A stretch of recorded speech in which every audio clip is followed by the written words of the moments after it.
Adventure ba ang gipangita ninyo ning summer season? Suwayi ang Bike Loop Challenge.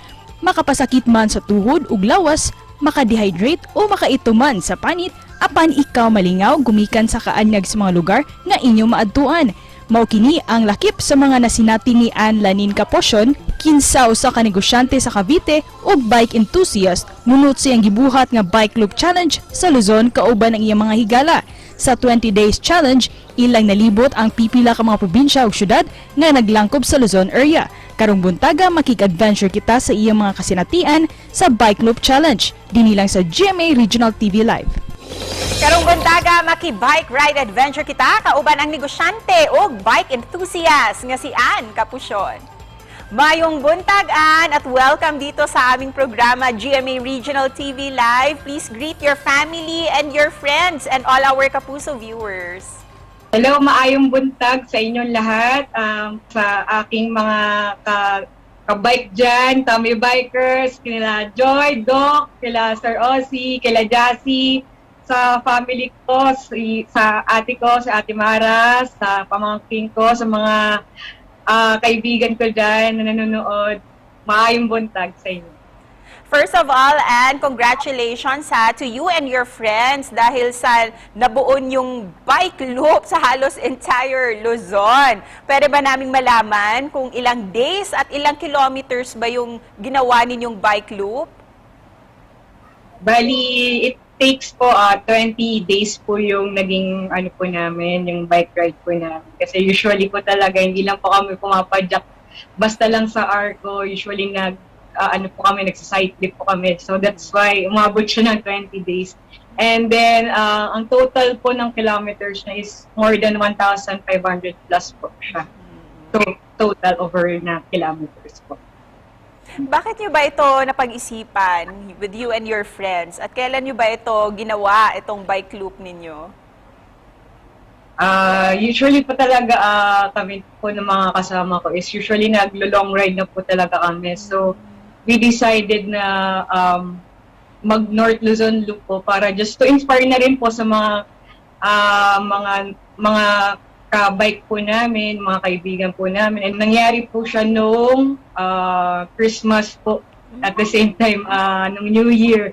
So first time po namin mag-Christmas at New Year sa iba-ibang lugar po.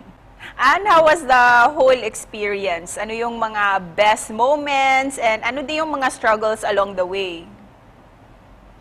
So, una-unahin ko po yung mga struggle po. Usually po kasi nung bandang bigan na po.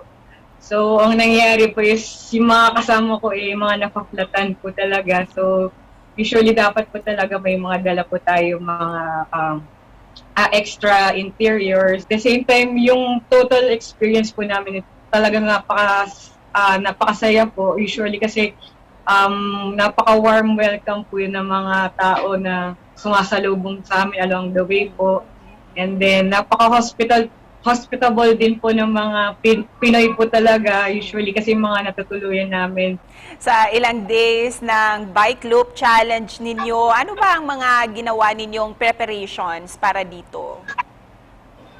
So, yung naging preparation ko po is usually naman po talaga is nagpa-bike to work po ako every day. So, nakatulong po yun, yung bike to work. At the same time, naglo-long ride na rin po talaga kami. So talagang sa mga experiences namin, nabatak po kami sa mga long ride na mga experience namin. So at the same time, during that time nung December is meron din po kaming activity na Spartan Race kung familiar po sila. So nakatulong din po siya. Very inspiring talaga yung shinare mo sa amin this morning, Ann. Kaya naman finally, ano ang mensahe mo para sa ating mga viewers this morning, especially those na gusto ding subukan mag-bike loop dito sa Visayas?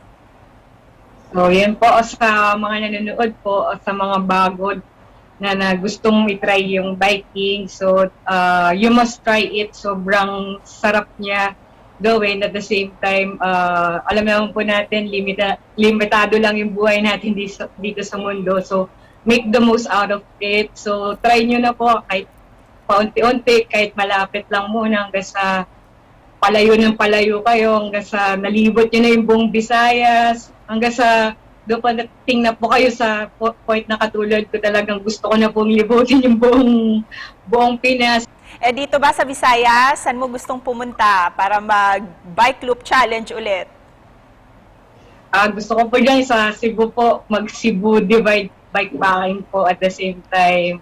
Yun po sa Iloilo, sa Panay Loop po, Cebu Divide, yan po yung mga nasa bucket list ko po.